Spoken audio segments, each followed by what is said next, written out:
हरदेव वाणी में एक जगह लिखा हुआ है, ज्ञान कर्म में ढल जाए तो भक्ति का श्रृंगार बने। महापुरुषों ने कहा है, भक्ति रुक जाने का नाम भक्ति नहीं है। भक्ति है निरंतर भागते रहने का नाम भक्ति है। तो कह रहे कि ज्ञान कर्म में ढल जाए तो भक्ति का श्रृंगार बने। ज्ञान और कर्म के दो पंखों से पंछी उड़ता जाता है। तो ज्ञान और कर्म दो पंख हैं, यानी केवल अगर ज्ञान है तो एक ही पंख है, तो फिर दूसरा पंख जो कर्म का वो अगर नहीं है तो भी काम नहीं चलने वाला है। तो जब दोनों ही पंख होते हैं तभी जो है पंछी उड़ान भरता है और ऊंचाइयों को प्राप्त करता है, अपने घोंसले में पहुंचता है। तो ये आत्मा का जो घोंसला है परमात्मा, तो वहाँ तक पहुँच तभी बनेगी जब ज्ञान और कर्म ये दो पंख होंगे। तो ज्ञान गुरु की कृपा से ज्ञान तो हो गया, गुरु ने इन आँखों को अनुभव करा दिया, इन आँखों को दिखा दिया, इस रमे हुए राम के दर्शन करा दिए। तो ऐसा ज्ञान अगर हो भी गया तो अगर कर्म नहीं है तो फिर पंछी उड़ान नहीं भर सकता। तो ये कौन से कर्म की बात कह रहे हैं? क्या यही कर्म है? कोई नौकरी कर रहा है, कोई बिजनेस,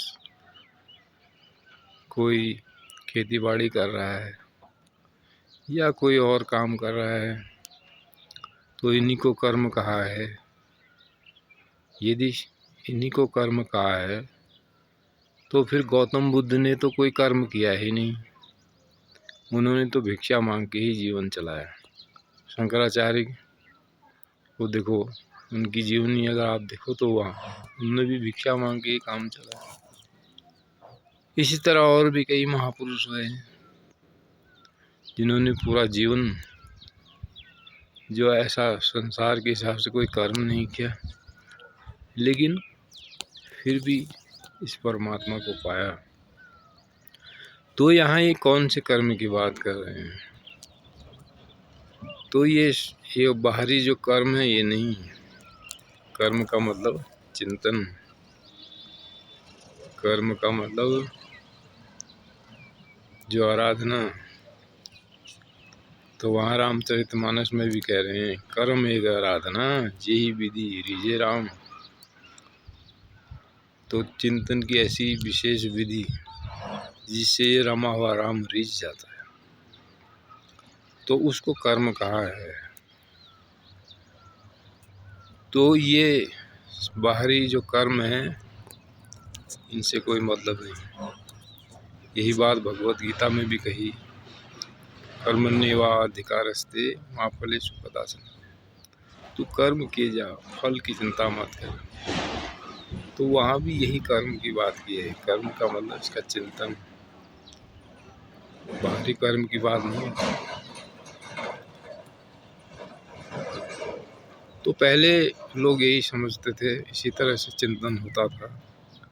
लेकिन कबीर ने व्यवस्था दी कि यदि हम संसार के कार्य करते हुए उन कार्यों में ही इसका चिंतन करते रहें,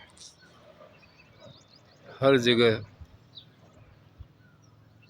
इसी को देखते हुए, कण कण में जो इसका वास है, इस परमात्मा को देखते हुए इसका चिंतन करते रहें, तो फिर वही कर्म पूजा बन जाता है। वही कर्म, कोई नौकरी कर रहा है, खेती बाड़ी या फिर बिजनेस या फिर कोई और, यदि उसमें ही इसका चिंतन ढाल लेते हैं, इसका चिंतन करते हुए ये सब बाहरी कर्म करने लग जाते हैं तो फिर वही पूजा बन जाता है। तो ये कबीर ने ऐसी व्यवस्था दी। तो और भी महापुरुषों ने ये बात कही। तो ये महापुरुषों की जो खूबसूरती होती है, संतों की ऐसी खूबसूरती कि वो संसार के सारे कर्म, दुनिया के कर्म करते हुए, घर गृहस्थी में रहते हुए, सारी जिम्मेदारियां निभाते हुए इसका चिंतन करते चले जाते हैं और खुशी से अपना जीवन जीते हैं। तो ऐसी ये संतों की विशेषता होती है, इन महापुरुषों की ऐसी विशेषता होती है।